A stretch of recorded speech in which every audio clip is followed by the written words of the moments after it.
Hello, my dear friends. How are you doing? Hope you are having an amazing day and not having to deal with drama. Ready for new stories I have for you today? Let's go to the first one. And don't forget to listen to the end of the story, guys, to hear my insights. Enjoy the stories, and don't forget to like and subscribe. And of course, don't forget to leave a comment. My sister-in-law, let's call her Emily, has always been a bit of a handful. She's the kind of person who thrives on drama and loves being the center of attention. When my husband and I got together, she didn't hide her jealousy. It was subtle at first. Little snide remarks about how things are changing or he never spends time with me anymore. My husband, being the peacekeeper, brushed it off, saying she just needed time to adjust to our new dynamic. But over time, her behavior became more erratic. At first, it was her randomly showing up at our house unannounced, with no respect for our boundaries. She would let herself in with the spare key, often when my husband was at work, claiming she just needed to borrow something or wanted to see how we were doing. While it made me uncomfortable, I chalked it up to her just being clingy with her brother. But things took a sinister turn that I never saw coming. Emily started following me. Yes, you read that right. It was small at first, noticing her car in places I would frequent, running into her at a grocery store miles away from where she lived, or suddenly showing up at restaurants where I'd be meeting friends. Initially, I thought, this is weird, but maybe it's a coincidence. However, things escalated quickly. One day, I was grabbing coffee with an old coworker. We were catching up, and it was purely platonic, but I noticed Emily sitting a few tables away. I immediately felt uncomfortable, but I didn't want to cause a scene. Later that evening, she texted my husband, suggesting that I was meeting up with a man behind his back. She didn't outright accuse me of cheating, but framed it in a way that planted doubt in his mind. You know, I saw OP today at a cafe with some guy. It looked pretty cozy. Just thought you should know. I didn't know about this at first, but my husband came to me later that night, asking why I hadn't mentioned the coffee meetup.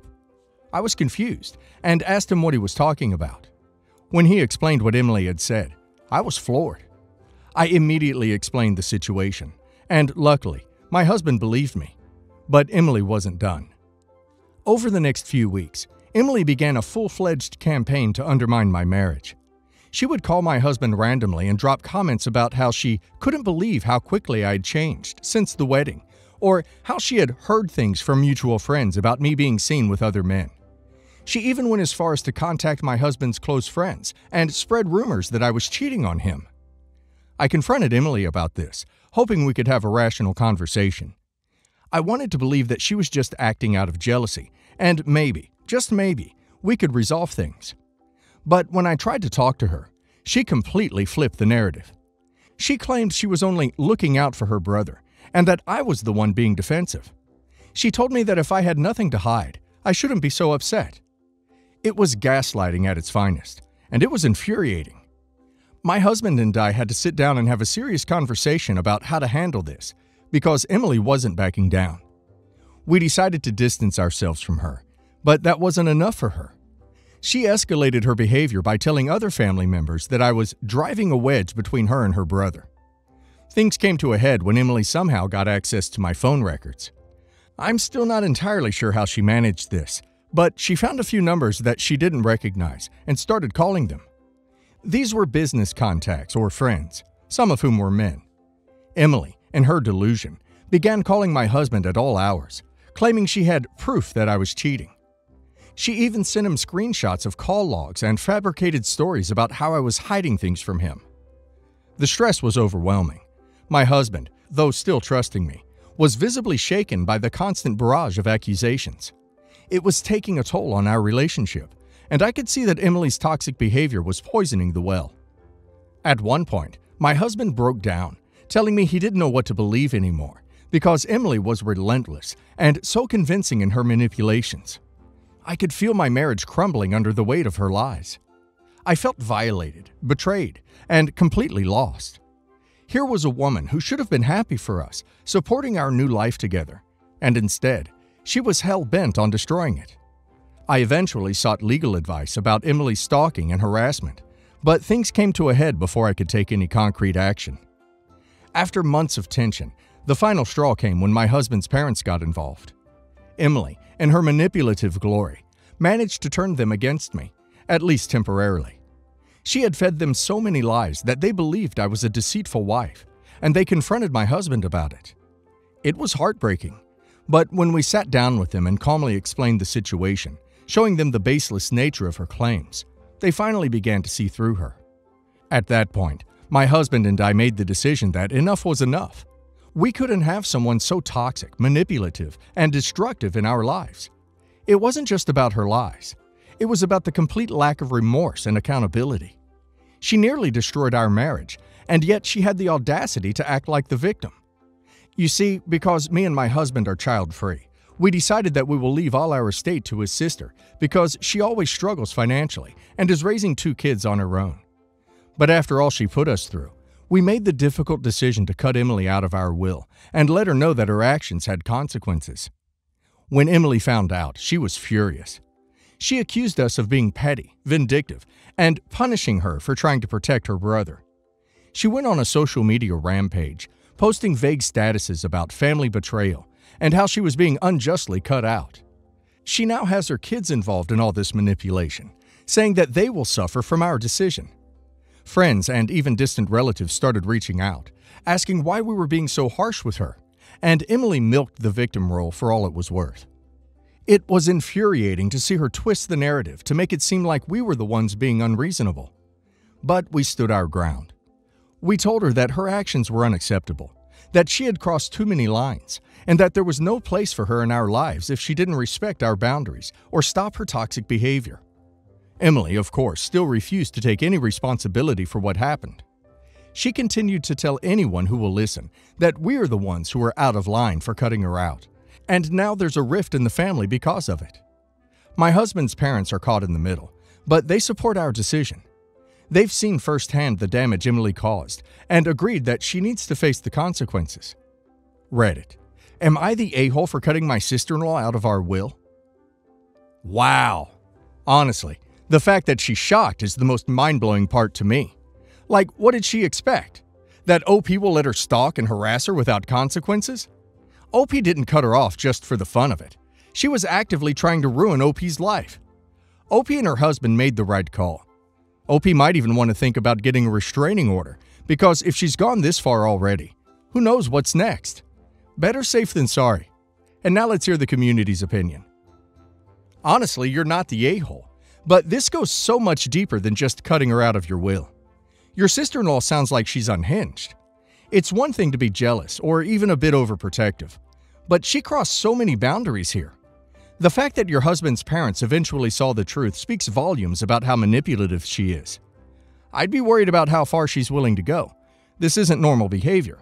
Please protect yourself and your marriage. Not the a-hole. Cutting someone out of your will isn't even that extreme considering the things she did. Stalking? Falsely accusing you of cheating? Nearly breaking up your marriage?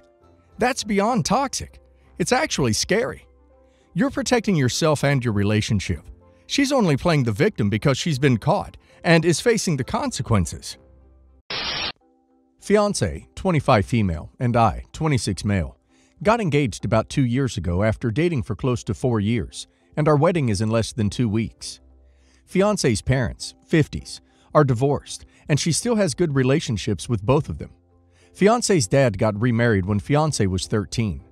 Fiancé's stepmother, 50s female, has always tried too hard to be Fiancé's mom and is very narcissistic about it, to the point where Fiancé is not allowed to mention her mother in conversation when at her dad's house.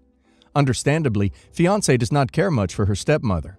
Predictably, when we announced our engagement, Fiancé's stepmother wanted to be involved in absolutely every single detail of planning. We were able to handle this by not inviting stepmother to venue tours and the like, and by telling our wedding planner to ignore any suggestions that stepmother phoned in. However, stepmother got wind this was happening and began voicing her requests to us directly. These requests started about 10 months ago. Some of the requests were benign. Some of them were very extreme. For example, Stepmom suggested a wedding at a venue that would cause 99% of the wedding invitees to have a 5+ hour drive. This request was respectfully declined. Stepmom wanted a Catholic reception and ceremony. Fiancé and I are both agnostic. This request was denied. Stepmom wanted fiancé to not wear white to the wedding, since she was no longer pure. This request was disrespectfully declined. The last request that she made was very unacceptable to us. She did not want fiancé's real mom or stepdad to be at the wedding. There was no real reason given. This request was also declined, very disrespectfully, and the requests stopped after that. This was 3 months ago. 2 months ago, I got a call from my best man. Apparently, he had gotten off the phone with his ex-girlfriend, who had been invited to the wedding. She thought this was weird, since she did not know either of us. We had given 10 invites each to my parents, fiancé's dad, stepmom, mom, stepdad. Invite lists were sent directly to our wedding planner, who sent the invites. We had not yet seen the full invite list, as we did not think this was going to be a problem. Upon closer investigation, we found out that stepmom's entire invite list consisted of former romantic partners of myself, my fiancé, and a few higher-ranking members of the bridal party. We suspect she stalked our social media profiles to gain this information. At this point, both fiancé and I are fed up with stepmom and officially uninvited her to the wedding, along with her invited friends. Understandably, this upset stepmom to the point of angry and incoherent yelling, and we have since gone no contact with her. As an added consequence of all this stupidity, we have also hired security for the wedding and changed the venue, neither of which were cheap. Fast forward to yesterday, less than 2 weeks to the wedding. Stepmom has pulled her final card. She left our best man a voicemail saying that fiancé's dad will not be attending the wedding without her, and that she will not be attending the wedding if fiancé's mom is there. Fiancé's dad has not been answering calls or texts all day. My theory is that stepmom secretly blocked our numbers, but I haven't been able to test that yet. Fiancé is understandably extremely distraught at this. Personally, I don't think her dad is going to listen to her stepmom. He's ex-Marine, and this is his only daughter's wedding. That being said, I have absolutely no way of confirming if he will be there or not. Stepmom is currently still blocked everywhere we can think of, as we do not wish to negotiate with terrorists. Over the past several hours, I've come up with a few different solutions. Show up at fiancé's dad's work to talk to him personally. My next course of action currently. Get friends together a few nights before wedding to kidnap him to make sure he attends the wedding. Not recommended. Re-invite stepmom and have security detain her if she acts out at all. My personal favorite. Under no circumstances are we uninviting fiancé's mom. Both fiancé and I are on the same page with that one. Ugh. Fiancé's dad seems to have the spine of a wet noodle, because nowhere in your story he seems to have stood up for his daughter, nor supported his wife in her crazy requests. Uninvite the guy. Ask the bio mom to walk fiancé, or someone else special who's not letting this dream day be ruined. You've spent a lot of time on his wife's drama. Now you still want to invest more in this guy who's been so absent from all these discussions. Considering his wife, your fiancé can't have had that great of a time with him, as he has always allowed that hag to sabotage that bond ages ago. Up your security. She's going to show up in her wedding dress. If your fiancé's dad doesn't want to be at his daughter's wedding because his wife won't be there, that's his choice to make. Your stepmother-in-law has made it clear that she doesn't respect you and your wedding, so she isn't going to be there. Don't have that woman at your wedding no matter what. My brother and I have only come in contact recently. When he was born, my parents adopted him out to a good family because we were poor and living in a homeless shelter. We never had contact with him till recently. My parents turned their lives around at that point and worked very hard, and I'm now inheriting a few $1 million from their success. But the most important thing they provided for me was stability and education to allow me to create my own successful life. My brother and I came into contact 2 years ago when he found me. My mother had already passed and my father was ill. They did communicate a little bit, but not a lot. My father passed away recently and he told me that everything was coming to me except an obligatory $5,000, which he passed on to my brother.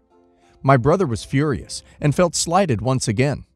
I do sympathize with him, but my father told me not to give him any money.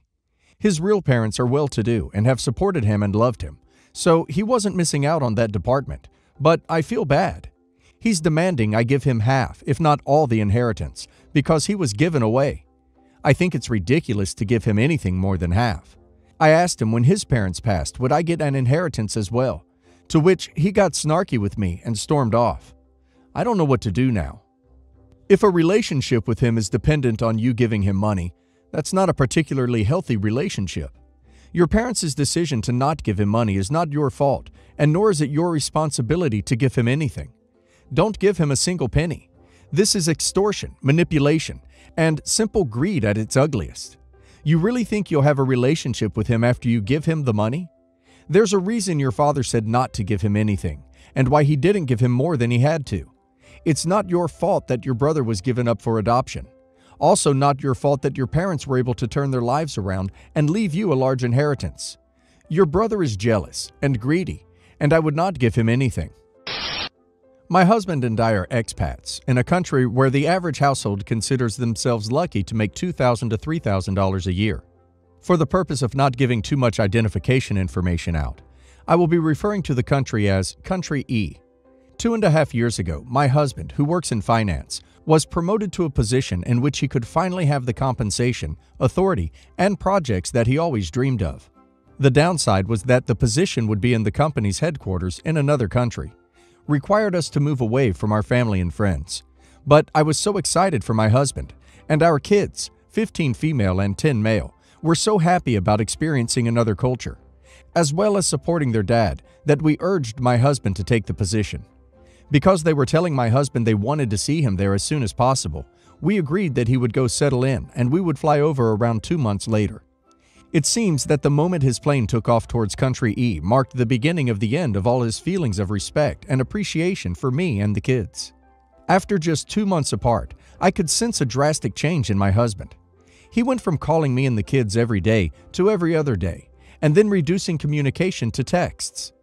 At first, I thought he was just busy settling in, but the night before we were to fly out, he video chatted us, and the kids asked him why he seemed disappointed that we were coming. He said that they were imagining things, and it was just how his face looked on camera. As we settled into our new home, he shot us pretty resentful looks and continuously snapped at me not to touch this or that. Like most expats, we lived in a home that was miles grander and showier than we could have ever got back home, and with a lot of stuff like a company car and housekeeping services paid for by the company. My husband had money to burn and started having ridiculously high expectations about how we dressed and looked. He bought himself loads of designer watches with his fellow corporate Masters of the Universe friends and spent lavishly at restaurants and bars on the company tab. He also invested quite a bit of our money in real estate here, since the government is pushing for foreign investors to invest, even adopting more liberal outward rhetoric in order to be appealing to the West. The country we live in has extreme wealth disparities, most of it, unfortunately, not held by locals. There is a center city area where all the basically high-end stores, hotels, clubs, and restaurants, as well as homes, are in the country. And despite the fact that this country is technically conservative, escorting is rampant and is an outgrowth of the generally desperate economic straits of families, and the fact that it is obvious who has money and therefore where to go and who to target. Escorts are apparent basically everywhere in the area we live where there are restaurants or bars or entertainment. When men see dressed-up local women in pairs roaming around an establishment, they assume they are escorts, and 90% of the time, they are right. An expat friend once asked a woman who approached him in a bar what she did, and she said it was obvious what she did. My husband started criticizing my appearance a lot, and when we'd go out, he'd ask if I ever considered wearing my hair like woman A, B, or C. Or we'll go out to eat as a family, and he'll ignore what the kids are saying and just stare at different women. When his friends come over, my husband always brags in front of me about the women that approach him. Not just at bars, but also brags about how local women who work in the office with him are also exceptionally engaging. He got very aggressive in bed. My daughter found a bunch of contacts on his phone that blew up his phone with flirty messages on WhatsApp, and instead of at least pretending to be ashamed for our daughter's sake, he went the "your dad is still attractive" angle, but botched it terribly when it turned into a diatribe about how he had to give out the number to one woman because she looked close to tears when he tried to pull away. While most women are respectful when a man is with his wife and/or family, sometimes it happens where at restaurants and hotels where my husband is a regular for dinner, women, who I assume are also regulars, will discard my presence and give me a scornful once-over. When we are out as a family and my husband sees a woman give his attire an approving once-over, he will smile flirtatiously back and seem to bask in the glow and not pay attention to me or the kids. I've been to support groups and have been told to let it wear off because many other wives have experienced their husbands being drunk on attention. But my husband seems to be getting more and more obsessed about the attention. My son is young, but he has gone from happy-go-lucky to glaring at his father and whoever he is smiling at. My husband and I have tried to communicate, but everything turns into my fault. I do not appreciate his contributions enough when I disagree with him, saying the kids don't need to learn how to do laundry because the housekeeper will do it for them. I do not appreciate him when I refuse to have S for the third time in a night. I do not appreciate him when I move the furniture from how he organized it, or when I disagree with him on anything. I started tracking our banking information and found out that he made numerous large withdrawals. He denied vehemently that he was seeking escorts and said I seemed jealous and had something against people who escort. I told him that, to the contrary, that I feel bad for people who need to put their lives and health at risk like this and do not have access to any forms of government assistance. We had a big fight that night, and I went to stay with a friend for the night to cool off. When I came back home, he glared at me and said, "Oh, you're back. What if I don't want you here anymore?" I do not know what to do. My support group keeps telling me that he will get off his power trip, but if I leave him, I will likely lose any assets he has here. My kids obviously still have school and love their classmates. I need any advice about how to save my marriage or how to get my husband to stop thinking that I am not enough for him when I haven't changed from when we were not expats. Yet, while he respected and appreciated me back home, he scorns me here. There are certain kinds of guys who always thought that they deserved female attention, but never got it for whatever reason. Once they get it, it's game over. They are going to be woman hopping for the rest of their lives in their new paradise on earth. Smarter men know when you walk around with obvious trappings of wealth in a poor country, you are nothing but a mark, a walking wallet, a possible way out of poverty. The attention gets sad after a while, then just plain aggravating if you are loyal, or want women to like you for you and not for what you can do for them. Men who enjoy the power trip, like your husband, don't care that these women couldn't care less if he were the ugliest man in the world, as long as he's wearing a watch worth more than their entire extended family makes in a year. The big question is, do you want to save this thing? Not keep it together for the kids. Not without him I'm broke.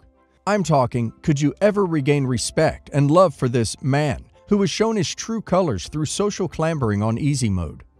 I, for one, believe it would be extremely difficult to ever shake the feeling of disgust over his slavering imperialism. I realize you likely loved him at one point, but the man you fell in love with is dead. He's already cheating, and I would stop having S with him before you pick up a serious lifelong STD like HIV. You need to sock away money where you can and speak with your country's embassy. I'm sure they see this situation all the time. I'm sorry, but for you and your children's sake, please get away from this situation. He's not going to wake up one day and realize how awful he's being. He's going to find a reason to send you back to your country of origin, then cut contact. You need to protect yourself.